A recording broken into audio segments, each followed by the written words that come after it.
We're in the old farm museum in Great Smoky Mountains National Park, and it's just so nice to see all the wood construction, all the log cabins, all the notching, and it's really giving us a lot of motivation and inspiration for when we do go back to our land. We have a whole list of projects that we're getting inspired to do.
Today we did a hike in Great Smoky Mountains National Park.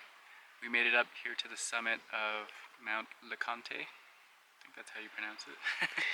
It's a relatively long hike with lots of elevation gain, kind of similar to Guadalupe Peak that we did in Texas. It took us 3 hours to get up here, and the views are spectacular. And I think we have some good news. Our camera and our lens that fell in the water last week has been resurrected from the grave. It looks like everything is working. We put a fan on the lens and the camera for a couple days straight, just drying everything out, and everything's working.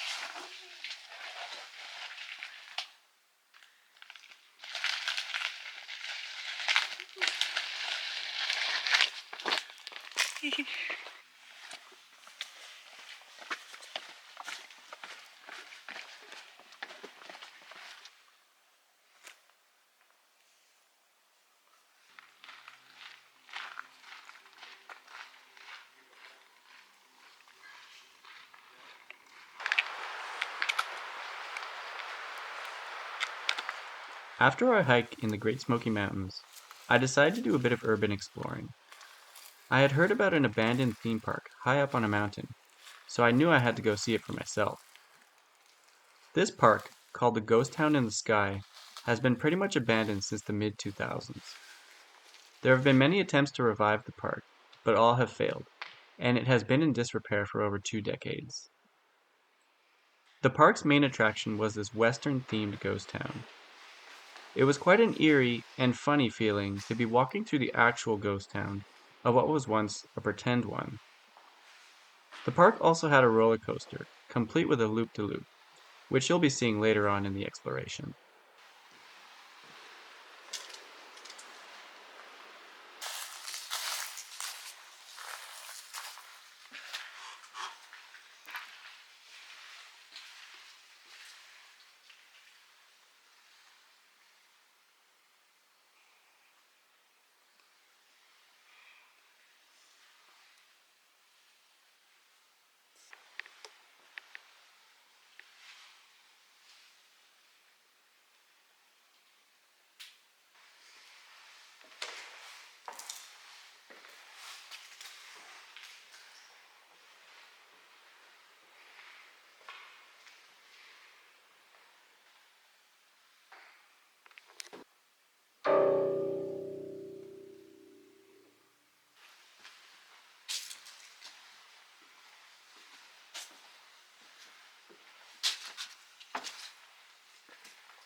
paper towel in here.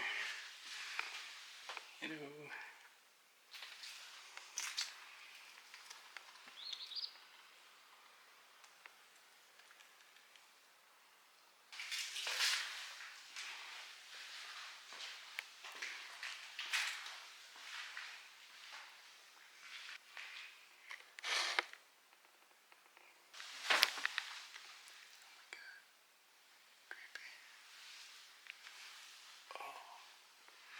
Tons of old movies.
First in line, baby.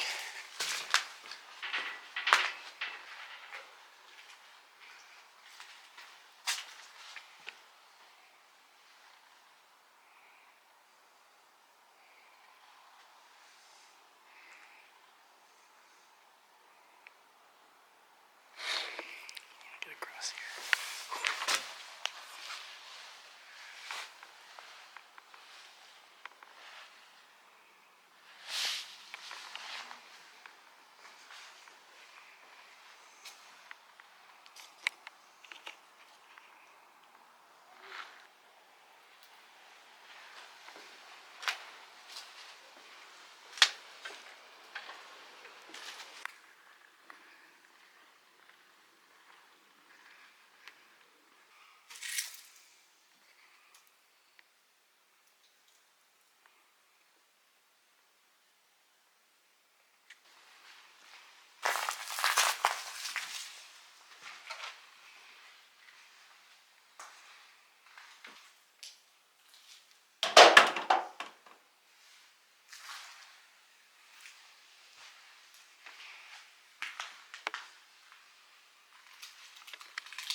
As you can see, we are back in winter. We've been driving for a couple of days now. We're in Pennsylvania. We did take one stop along the way, and that was in West Virginia. We were so amazed by Carlsbad Caverns in New Mexico that we wanted to see some more. So we found some called Lost World Caverns in West Virginia. They're privately owned, but it's only $12 for entry, so we were fine paying that amount. And they were spectacular. These ones were a little bit more well lit than Carlsbad, and it was just a beautiful 1-hour hike in this gigantic cavern.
It was just so fascinating to us that this gigantic cavern can just be sitting under someone's farmland in the middle of the countryside.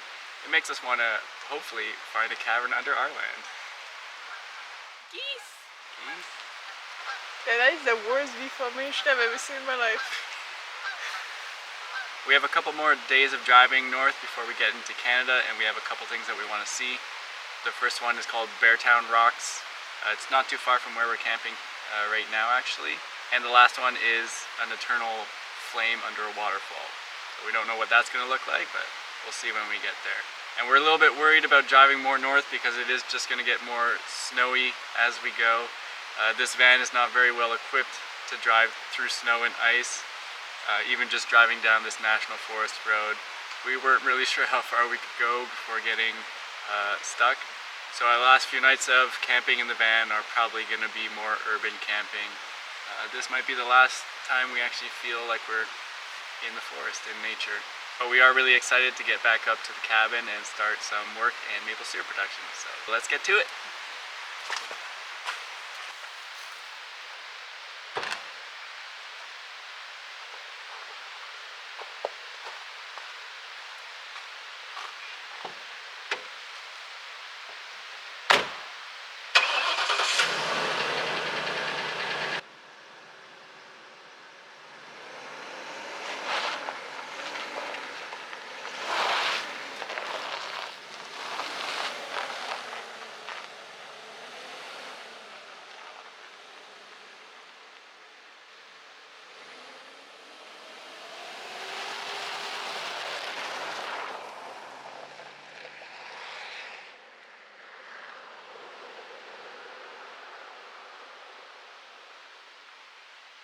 We weren't sure if we were going to be able to make it. This thing is pure ice, but we did it.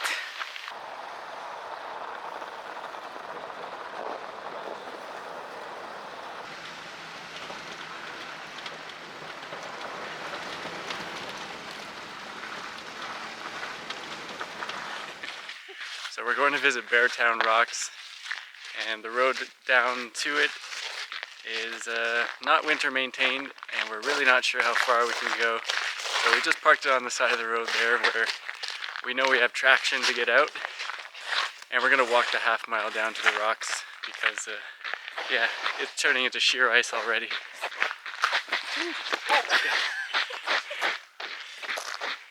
It's a good thing we didn't bring the van down here.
again.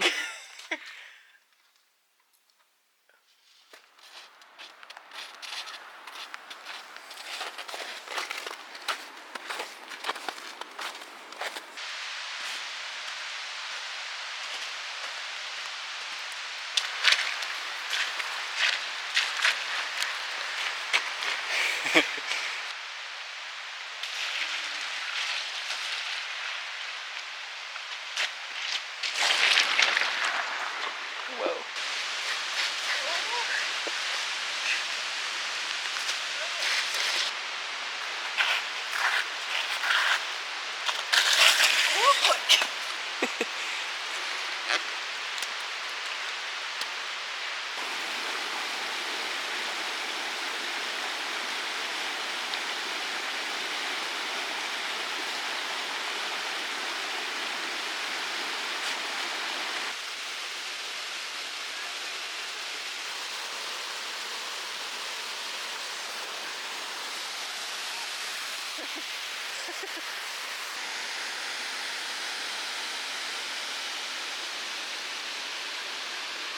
So we're gonna have to cut our expedition short here.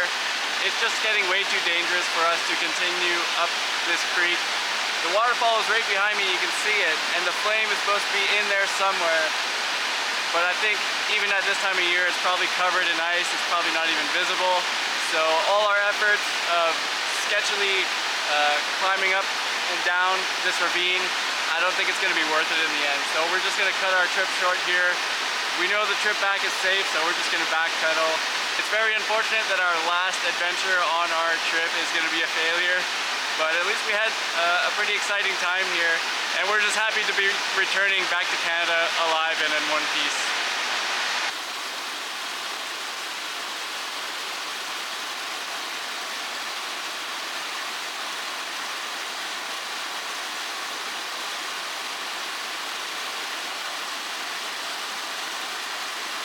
So this spot here is where we crossed the stream to begin with, and from the time it took us to go from here up to the waterfall and flame and back, we're not sure if the ice is still in good enough condition to cross back. I already tried putting my feet here and I took a little dunk. My feet are soaking wet.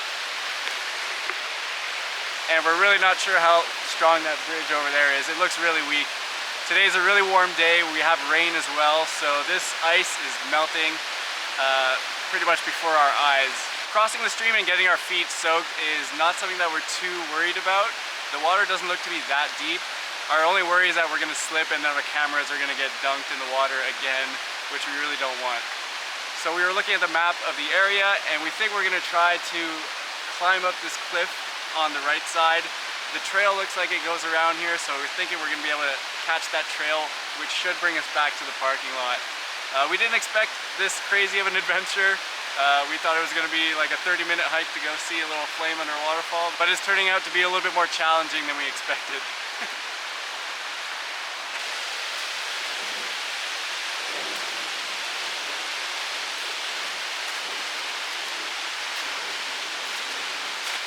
And just our luck, our umbrella broke, so we can't close it anymore. So we're stuck with this now.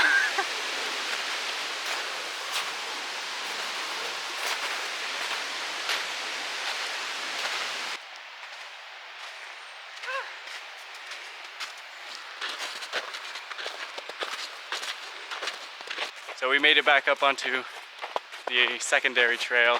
It's well enough marked, so it should bring us right back to the parking lot.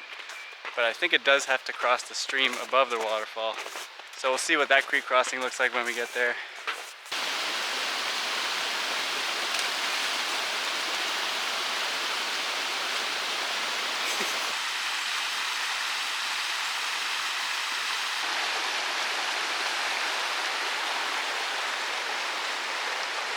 So we're back at the main stream. We're above the waterfall now.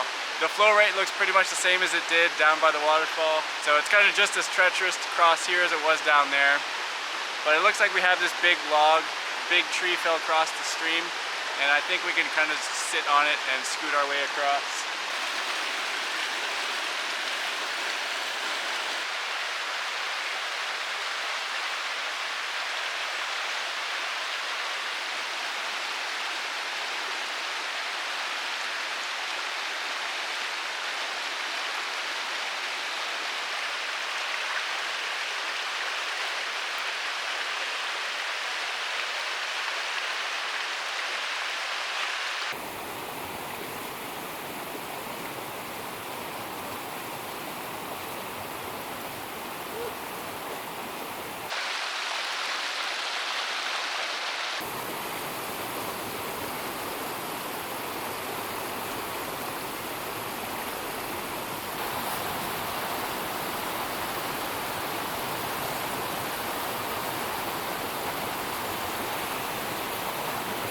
So we survived and we made it back to the parking lot.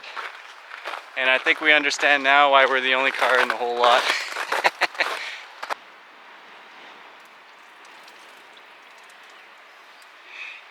Next up, Canada. We've successfully made it back home into Canada. We just wanted to take a second to thank all of you for watching through our travel videos. We hope that we have inspired some of you to get out of your comfort zones and go on some adventures. If not, then at least we are glad that you were able to live vicariously through us on these crazy adventures across the continent. We're going to be seeing some family and friends in the Ontario and Quebec areas for the next few days, maybe a week. But after that, we're heading back up to the cabin because maple syrup season is starting soon. So our next video is going to be us back on our land, up at the cabin, probably making maple syrup. We're not sure when that video is going to come out, so just be patient, stay tuned, and take care.